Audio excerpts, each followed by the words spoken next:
নমস্কার বন্ধুরা, মিতা রান্নাঘরে আপনাকে সবাইকে স্বাগত জানিয়ে আজকে নিয়ে এসেছি শীতের ভিন্ন রকমের সবজি দিয়ে ঝাল সুজি রেসিপি।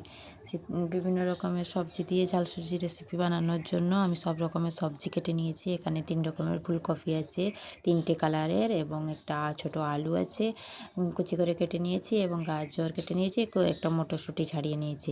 এরপর একটা বড় পেঁয়াজ কেটে নিয়েছি এবং আদা রসুন বাটা নিয়েছি, থেতো করে নিয়েছি, একটু জিরে ফোড়ন হিসেবে, এবং কয়েকটা শুকনো লঙ্কাকে কুচি করে নিয়েছি।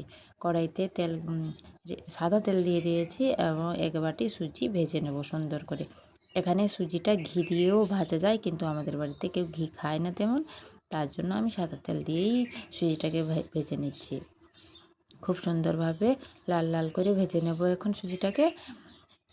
লাল লাল করে কিছুক্ষণ নাড়িয়ে লাল লাল করে একটা কালার চেঞ্জ হয়ে আসবে সুজিটার, তখনই সুজিটা ভাজা হয়ে গেলে নামিয়ে নেব সুজিটাকে, এবং ওই কড়াইতে আর একটু সরিষার তেল দিয়ে সবজিগুলো একে একে ভেজে নেব।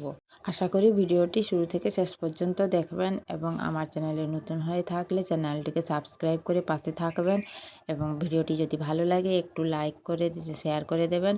কড়াইটা আবার বসিয়ে দিয়েছি, কড়াইতে গরম করে একটু সরিষার তেল দিয়ে দিয়েছি, এরপর জিরে এবং শুকনো লঙ্কা ফোড়ন দিয়ে দেব, কিছুক্ষণ ভেজে নেব।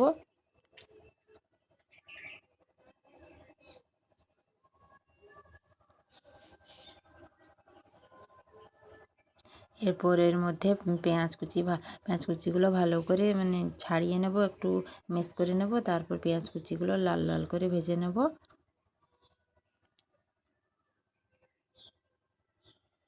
এরপর পেঁয়াজগুলোও ভাজা হয়ে গেছে, এখানে আদা রসুন থেতো করে রাখাটা দিয়ে দেব, সব কিছু সুন্দরভাবে ভেজে নেব। এরপর একে একে সব রকম সবজি দিয়ে দেব।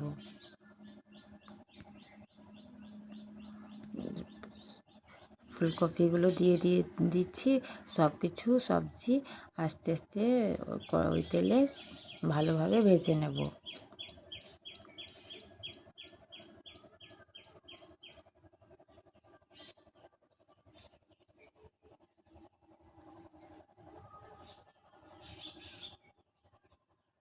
এর উপর সামান্য স্বাদ মতন লবণ দিয়ে দেব।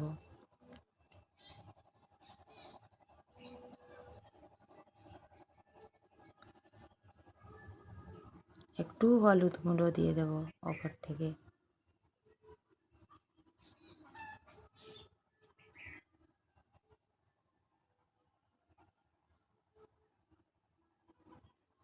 সুন্দরভাবে ভাজা হয়ে গেছে, এরপর ভেজে রাখা সুজিগুলো দিয়ে দেব এবং অনবরত নাড়তে থাকবো। এখন নাড়তে নাড়তে নাড়া বন্ধ করে দিলে মানে নিচে লেগে যাবে। এরপর একটু একটু করে জল দিয়ে নাড়তেই থাকবো, সুজিটা যখন ঝুরঝুরে না হয়ে যায়। সুন্দরভাবে নাড়তে থাকবো শেষ পর্যন্ত, ঝুরে ঝুরে যতক্ষণ না হয়ে যায়।